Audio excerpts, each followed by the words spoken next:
जी, पाकिस्तान अपना दूसरा मैच रात ऑस्ट्रेलिया से हार चुका है।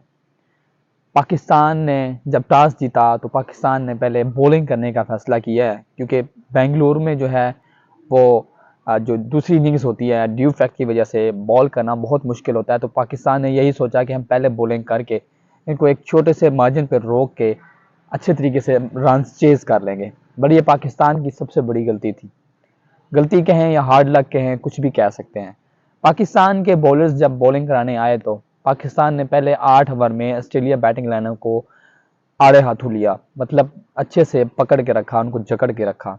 उसामा मीर ने कैच ड्रॉप कर दिया डेविड वार्नर का। फिर डेविड वार्नर ने और मिचेल मार्श ने जिस तरह पाकिस्तान बॉलरों की धुलाई की है वो सब आपके सामने है।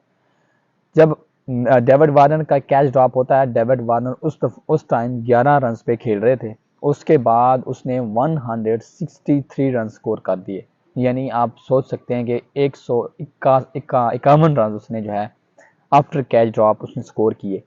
ऑस्ट्रेलिया की पहली विकेट एक 259 यानी 259 पे आउट होता है पहला उनका। फिर उनकी जो बैटिंग लाइनअप है रेत की दीवार तो साबित होती है। आखिरी 17 ओवर में उन्होंने 100 स्कोर किया, पर उनके 8 भी विकेटें गई हैं, पर उन्हें स्कोर करके जैसे कैसे पाकिस्तान को 369 रन का टारगेट दिया, यानी 369 रन का उन्होंने टारगेट दिया पाकिस्तान को। अब पाकिस्तान की बैटिंग आई। हम सोच रहे थे कि भाई पाकिस्तान आज देखें कि कुछ भी हो सकता है, हाई स्कोरिंग गेम्स हैं और हो सकता है पाकिस्तान चेज कर ले। पाकिस्तान के ओपनर ने ज़बरदस्त स्टार्ट किया। पाकिस्तान के ओपनर जो हैं 120 रन की पार्टनरशिप देते हैं। अब्दुल्ला शफीक फिर आउट होते हैं। उसके बाद होता यही है कि अब्दुल्ला शफीक के बाद इमाम उल हक साहब आउट हो जाते हैं और विकेट जो देते हैं वो एक पार्ट टाइमर बॉलर को वो विकेट दे बैठते हैं दोनों प्लेयर्स। उसके बाद हमें उम्मीदें थी कि बाबर आजम और मोहम्मद रिजवान एक अच्छी पार्टनरशिप लगाएंगे और इस स्टार टोटल को थोड़ा और कम करके नीचे जो हमारे प्लेयर्स हैं उनके लिए आसानियां पैदा करके जाएंगे। पर बाबर आजम का फिर वही मिस्टेक, फिर वही गलत शॉट और फिर वहीं पे आउट। बाबर आजम पे हम आगे जाके बात करते हैं, पहले सारा व्यू ले लेते हैं कि इस मैच में आगे क्या हुआ। फिर यही हुआ कि सऊद शकील और मोहम्मद रिजवान की 60 रन की पार्टनरशिप लगी। बहुत अच्छा लुकिंग डे नजर आ रहे थे। सऊद शकील ने बहुत अच्छे शॉट्स खेले हैं against fast ball, against spin ball.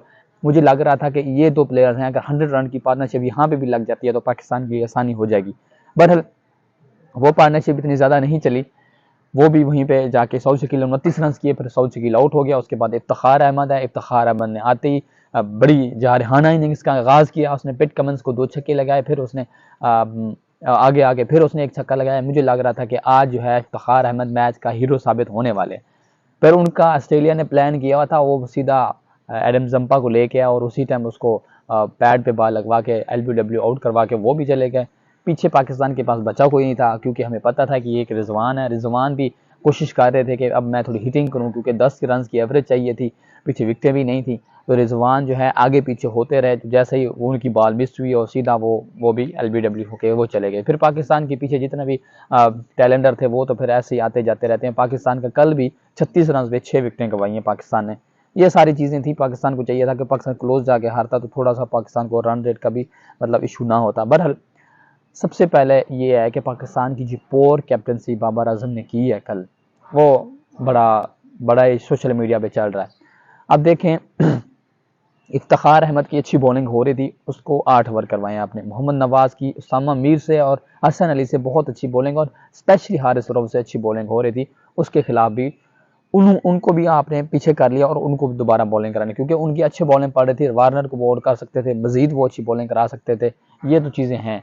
उसके बाद जब बैटिंग में आते हैं, कैप्टन साहब खुद नहीं चल रहे। 4 मैच हो चुके हैं सिवाय इंडिया वाले मैच में सिर्फ 50 रन किए हैं। आज जिस मैच में उसको 50 रन की ज़रूरत थी, पाकिस्तान को बड़ी पार्टनरशिप की ज़रूरत थी, उसमें वो नहीं चले। जब गलत फैसले किए जा रहे हैं, हमें जो हमारे ओपनर हैं उनको अटैकिंग क्रिकेट का नहीं बोला गया। वो पहले 10 ओवर में हम 60 रन करते हैं, अगले 10 ओवर में हम फिर 70 रन कर रहे हैं। हमने 370 रन का टारगेट चेज करना, तो फिर कैसे चेज होगा। मतलब ये सारी चीज़ें हैं। जो कैप्टनसी है वो भी बड़ी ख़राब की गई है इस मैच में। मज़ीद ये कि पाकिस्तान की फील्डिंग, 3 कैचेस ड्रॉप हुए। डेविड वार्नर का कैच ड्रॉप हुआ, उसके बाद स्टीव स्मिथ का कैच ड्रॉप हुआ, वो तो फिर जल्दी आउट हो गए। उसके बाद उसका भी कैच ड्रॉप हुआ, मिचेल मार्श का भी कैच ड्रॉप हुआ। यानी पाकिस्तान को फील्डिंग में और बॉलिंग में स्पेशली मैं बात करना चाहूँगा बॉलिंग में उसामा मीर और हारिस रऊफ को। हारिस रऊफ अपने पहले 4 ओवर में 60 रन खाते हैं, उसको कोई पता नहीं है लाइन और लेंथ कहाँ रखनी है, कहाँ पे बॉल कराना है, मतलब आते ही हैं और पहले ओवर में 24 रन कंसीड कर दिए उन्होंने। प्रेशर ही नहीं था उनको, बस आके धुएंधार बॉलिंग करा दी। उसको नहीं पता यॉर्कर मारना है, उसको नहीं पता स्लोवर मारनी है, उसको नहीं पता कि पॉन्सर मारनी है। इतना एक्सपीरियंस हो चुका है, 50 से ज़्यादा मैचेस खेल चुके हैं, पिछले 2 साल से पाकिस्तान के साथ चल रहे हैं। कप्तान भी उसको नहीं समझा रहे, उसके जो उसके साथी हैं यानी जो बॉलिंग कराते हैं वो भी कुछ भी नहीं कर रहे।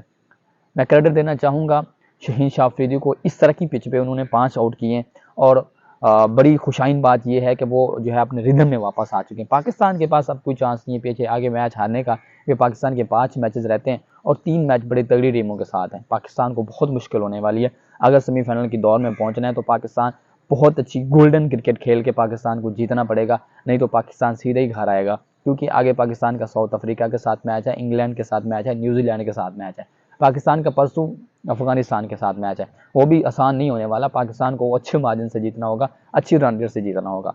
ये सारी चीज़ें थी। पाकिस्तान को फील्डिंग और पाकिस्तान को बॉलिंग में थोड़ा काम करना चाहिए। पाकिस्तान की बैटिंग किसी हद तक ठीक है। आप 370 रन का टारगेट चेज कर रहे हैं तो आपने फिर गलत शॉट भी लगाने हैं। सऊद शकील ने जैसे कोशिश की है कि फील्डर अंदर थे, वो कोशिश कर रहे थे कि मैं ऐसे शॉट लगा के ऊपर से बॉल लेके मतलब 4-6 स्कोर करूं, पर ये तो होता है। फिर हम बैटिंग में इतना ब्लेम नहीं देंगे, क्योंकि बस सिर्फ बाबर आजम की जो है बैटिंग नहीं चल रही, जब तक वो चार्ज नहीं संभालते पाकिस्तान नहीं जीत सकता। तो ये सारी चीज़ पाकिस्तान को करनी चाहिए। पाकिस्तान की शौकीन क्रिकेट सारे बड़े गुस्से में हैं और सारे अफसरदा हैं कि यार बाबर नहीं चल रहा, बाबर नहीं चल रहा, उसकी कैप्टनसी बड़ी बातें हो रही हैं और वर्ल्ड कप से पहले भी हो रही थी और वर्ल्ड कप के बाद भी हो रही थी। बाबर आजम ने एक सवाल का जवाब में कहा था कि हम जाके ग्राउंड में आपको बताएंगे, अब जब आपके साथ कोई अच्छी टीम खेल रही है तो आप वहाँ पे पुश हो जाते हैं, मतलब आपकी सारी टेक्निकें और सारी सब कुछ ख़त्म हो जाता है वहाँ पे कौन आके आपको सिखाएगा कि आप क्या जवाब दे रहे हैं। यही जवाब दे रहे हैं कि हम कुछ नहीं कर सकते, मतलब कोई रिप्लाई नहीं है। बैट के साथ बाबर आजम को 4 संभालना होगा आखिरी 5 मैचेस में। जब तक बाबर आजम स्कोर नहीं करते पाकिस्तान की टीम नहीं जीत पाएगी। मोहम्मद रिजवान अच्छी फॉर्म में है, ठीक है, एक प्लेयर क्या कर सकता है। ऊपर से आपको ओपनर थोड़ा सा स्टार्ट दे रहे हैं, आप आके अटैकिंग क्रिकेट खेलें। आपको अटैकिंग प्लेयर्स को थोड़ा सा उनको ग्रोम करना चाहिए कि यार आप जाके अच्छी क्रिकेट खेलेंगे तो फिर है कि 370 रन का आप टारगेट चेज कर रहे हैं और आपकी जो है स्ट्राइक रेट वो 90-95 के दरमियान है। ये तो इस तरह तो नहीं चलेगा जिस तरह डेविड वार्नर और मिचेल मार्श ने जो है 130-135 की स्ट्राइक रेट से खेला है। ये चीज़ें हैं। पाकिस्तान को फील्डिंग और पाकिस्तान को बॉलिंग अच्छी करनी पड़ेगी। बैटिंग में सिर्फ बाबर आजम को अच्छा करना पड़ेगा, बाकी पाकिस्तान के प्लेयर्स जो हैं वो ठीक कर रहे हैं।